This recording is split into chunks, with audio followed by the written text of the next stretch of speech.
Hello friends, आप सभी को अपने यूट्यूब चैनल एसके सिंह इजाजत पे स्वागत है।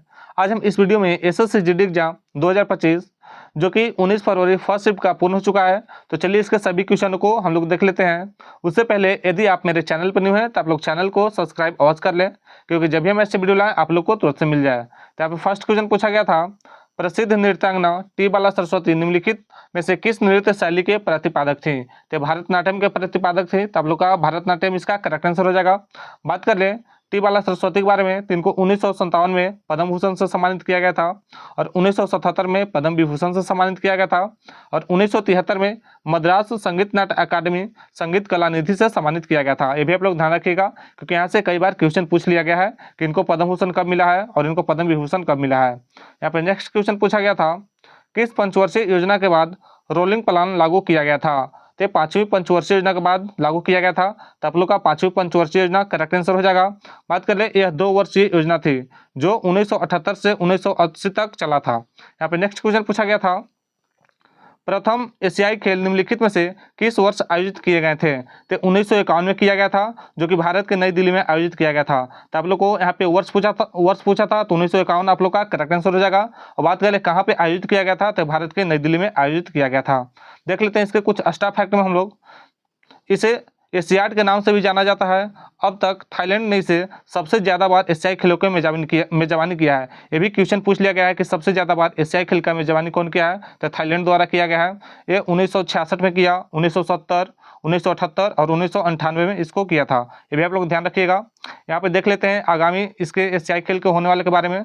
तो साल 2026 में विश्व एशियाई खेल का आयोजन जापान के आईजी नागोया में आयोजित किया जाएगा और साल 2030 में 21वां एशियाई खेल होगा, जो कि कतर में यहाँ पे कतर के दोहा में आयोजित किया जाएगा।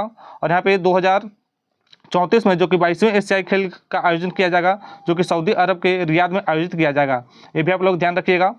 यहाँ पे नेक्स्ट क्वेश्चन पूछा गया था, इनमें से कौन बैडमिंटन खिलाड़ी हैं? तो आप लोग का प्रमोद भगत ऑप्शन में दिया गया था, तो आप लोग का यहाँ पे प्रमोद भगत करेक्ट आंसर हो जाएगा। और आप लोग के ऑप्शन में दिया गया था सुमित अंतल, अमन सहरावत और यहाँ पे देवेंद्र झाझरिया और प्रमोद भगत दिया गया था। तो आप लोग यहाँ पे प्रमोद भगत तो इसका करेक्ट आंसर हो जाएगा।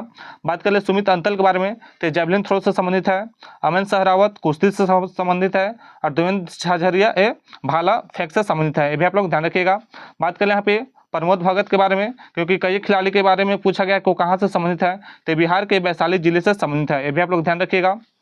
बिहार के वैशाली जिले के हाजीपुर से संबंधित है और उन्होंने टोक्यो 2020 पैरा ओलंपिक में पुरुष एकल एसएल 3 वर्ग में स्वर्ण पदक जीता था। ये भी आप लोग ध्यान रखिएगा। यहाँ पे नेक्स्ट क्वेश्चन पूछा गया था, भारत के सबसे लंबे समय तक सेवारत कैबिनेट सचिव कौन थे जो 5 साल के बाद अपने सेवानिवृत्त हो चुके हैं? तो राजीव गौबा इसका करेक्ट आंसर हो जाएगा, क्योंकि इन्होंने 30 अगस्त 2024 को सेवानिवृत्त हो चुके हैं। बात करें यहाँ पे टीवी सोमनाथन भारत सरकार के 23वें कैबिनेट सचिव है। ये भी आप लोग ध्यान रखिएगा।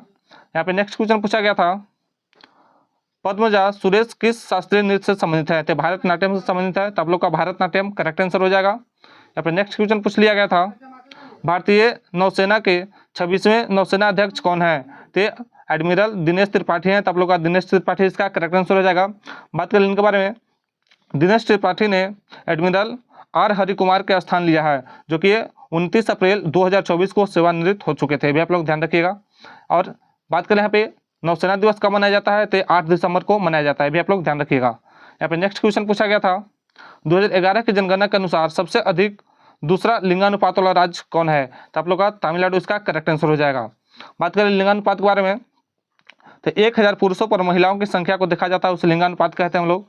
केरल का लिंगानुपात सबसे ज़्यादा था, केरल का लिंगानुपात 1084 था, पुदुचेरी का लिंगानुपात 1037 था और तमिलनाडु का लिंगानुपात 996 था। ये भी आप लोग ध्यान रखिएगा। और यहाँ पे आंध्र प्रदेश का लिंगानुपात 993 था। यहाँ पे नेक्स्ट क्वेश्चन पूछा गया था, 1956 में औद्योगिक नीति संकल्प ने दूसरी पंचवर्षीय योजना आधार बनाया था। तो आप लोग यहाँ पे दूसरी पंचवर्षीय योजना करेक्ट आंसर हो जाएगा, जो कि दूसरी पंचवर्षीय योजना 1956 से 61 चला था। यहाँ पे नेक्स्ट क्वेश्चन पूछा गया था, रज पर्व मानसून की शुरुआत और पृथ्वी की नारित्व का जश्न मनाने वाला एक अनूठा त्यौहार है। यह निम्नलिखित में से किस राज्य में मनाया जाता है? तो उड़ीसा में मनाया जाता है। तो आप लोग का उड़ीसा इसका करेक्ट आंसर हो जाएगा।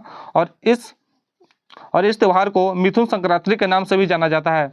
यह नैऋत्यों का 3 दिवसीय त्यौहार है। यह त्यौहार जून के महीने में मनाया जाता है। ये भी आप लोग ध्यान रखिएगा।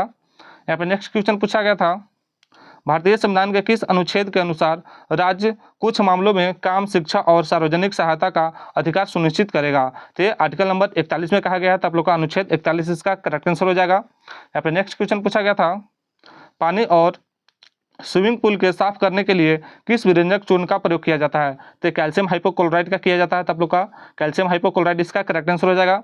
बात करें कैल्शियम हाइपोक्लोराइड के सूत्र के बारे में, तो CaOCl का होल 2 होता है। ये भी आप लोग ध्यान रखिएगा। और यह एक कीटाणुनाशक होता है। यहाँ पे नेक्स्ट क्वेश्चन पूछा गया था, प्रधानमंत्री मुद्रा योजना के तहत शिशु लोन में कितने रुपए तक धनराशि दी जाती है? तो 50,000 रुपये तक दी जाती है। तो आप लोग का 50,000 करेक्ट आंसर हो जाएगा। बात कर ले 3 प्रकार से दिया जाता है, तो हम लोग उन सभी को देख लेते हैं, हो सकता है यहाँ से भी क्वेश्चन बन जाए। शिशु श्रेणी के लिए 50,000 रुपये दिए जाते हैं, और एक किशोर श्रेणी के लिए 50,000 से 5 लाख रुपए तक लोन दिए जाते हैं, और तरुण श्रेणी के लिए 5 लाख से 10 लाख रुपए तक यहाँ पे लोन दिए जाते हैं। ये भी आप लोग ध्यान रखिएगा। यहाँ पे नेक्स्ट क्वेश्चन पूछा गया था, राज्यपाल को पद ग्रहण के समय किसके द्वारा शपथ दिलाई जाती है? तो ये राज्य के उच्च न्यायालय के मुख्य न्यायाधीश के द्वारा दिलाया जाता है। तो आप लोग का मुख्य न्यायाधीश इसका करेक्ट आंसर हो जाएगा। बात कर ले 21 अनुच्छेद में कहा गया है, तो ये भारतीय संविधान के अनुच्छेद 169 में ये कहा गया है कि जो राज्यपाल को शपथ है, ये राज्य के उच्च न्यायालय के मुख्य न्यायाधीश के द्वारा वहाँ पे शपथ दिलाया जाता है। और बात कर ले इनको नियुक्ति कौन करता है, तो इनको राष्ट्रपति द्वारा नियुक्त किया जाता है। यहाँ पे भी आप लोग ध्यान रखिएगा, जो राज्यपाल है इनकी नियुक्ति राष्ट्रपति के द्वारा किया जाता है। राज्यपाल राज्य का मुख्य शासनात्मक प्रमुख होता है।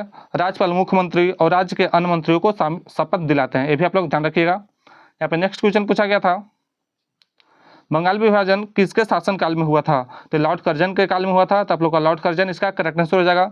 बात कर ले बंगाल विभाजन हुआ कब था, तो 20 जुलाई 1905 को बंगाल विभाजन की घोषणा की गई थी, और 16 अक्टूबर 1905 को इसे लागू कर दिया गया था। तो आप लोग इसको भी ध्यान में रखिएगा।